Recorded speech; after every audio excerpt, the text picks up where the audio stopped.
Hi, I'm Michael Duarte with NBC LA, and I'm here with Los Angeles Dodgers infielder Chris Taylor for another edition of Discover Your Dodgers. Let's get to know him a little bit. Now, Chris, I know you're from Virginia Beach, and that your parents, I read, father, mother, even your grandfather, all went to Virginia Tech. So how devastated were they when you decided to go to the rival Virginia for college? No, I think they were mainly happy for me. I found a school I liked and got an opportunity to play baseball, what I love doing, and couldn't be too mad because Virginia Tech didn't really recruit me that heavily. So I think they were more angry at Tech than they were at me. Hey, you got them back because you made the College World Series with Virginia, so that was a nice little payback there. Yeah, they're definitely Virginia baseball fans. Everything else Virginia Tech, but they root for Virginia baseball. But did you grow up a Hokies fan originally with all that family who had gone there? I did. I grew up a Virginia Tech football fan. All right, so now I also know and read that you come from a long family lineage of wrestlers. Your grandfather, I believe, was a wrestler, your father a wrestler, and you were even a wrestler. So what's one of your favorite memories of your wrestling days, and tell us why you ultimately decided to quit wrestling and focus just on baseball?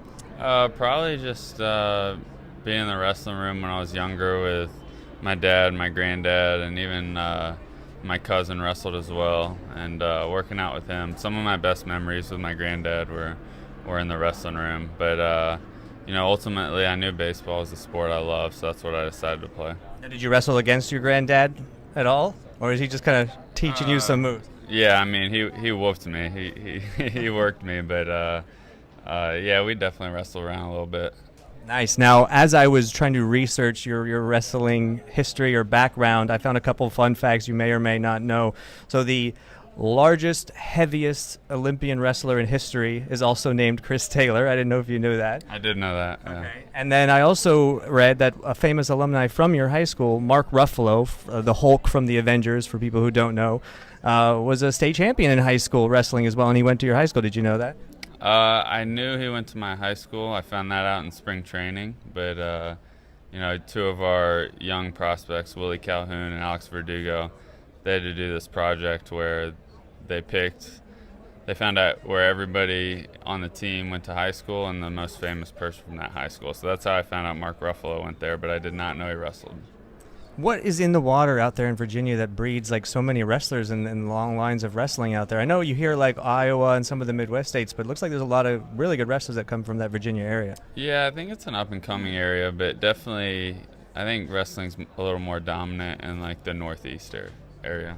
So now we're going to talk a little bit about some baseball. You've had some success this season, solidifying yourself, it looks like, on this roster. But I'm more fascinated about some of the struggles with some players and the journey to get there. So what did some of those like tough times or down times look for you? I know obviously when you fractured your wrist in 2015, that might have been a turning point. But what were some of the down times? What did rock bottom look like for you?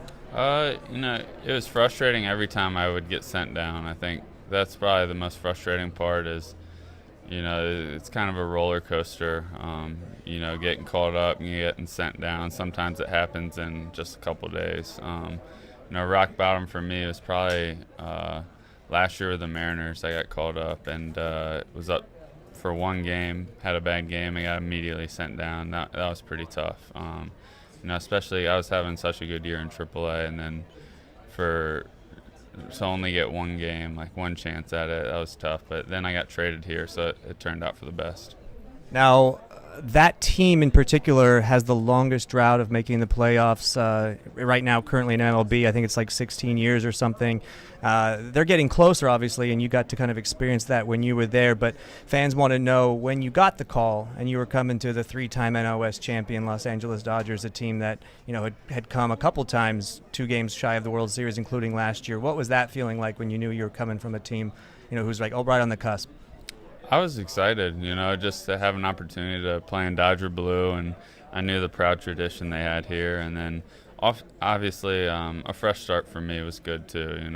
I'd been up and down, felt like I was kind of stuck there in AAA with the Mariners. So, just a change of scenery was good.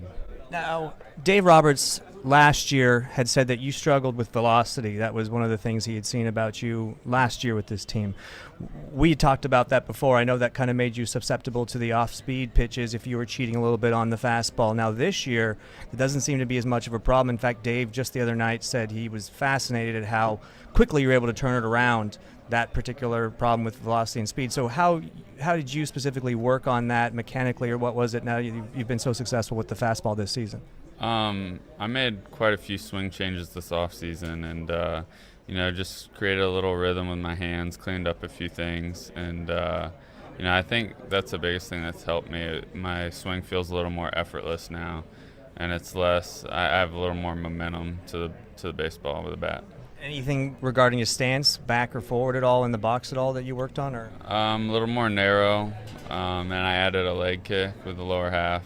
But I think I credit mostly to the changes I made with my hands. Right. Now, again, you mentioned those 2 times you got called up with the Mariners, 1 time just for a day, but you had 2 stints there. You played a fair amount of games there for the Mariners in 14 and 15, and you didn't hit a home run. Your first career home run didn't come there. Instead, it came last year against Arizona with the Dodgers, and it was a grand slam. So was it worth the wait after all said and done, your first big league homer? Oh, yeah, it felt good, especially the fashion. Like I said, I had a big game that day, and to do it, hit a grand slam in Arizona, that was pretty cool. Excellent. Well, guys, that was Chris Taylor for Discover Your Dodgers. Thank you, and good luck the rest of the season. Thank you.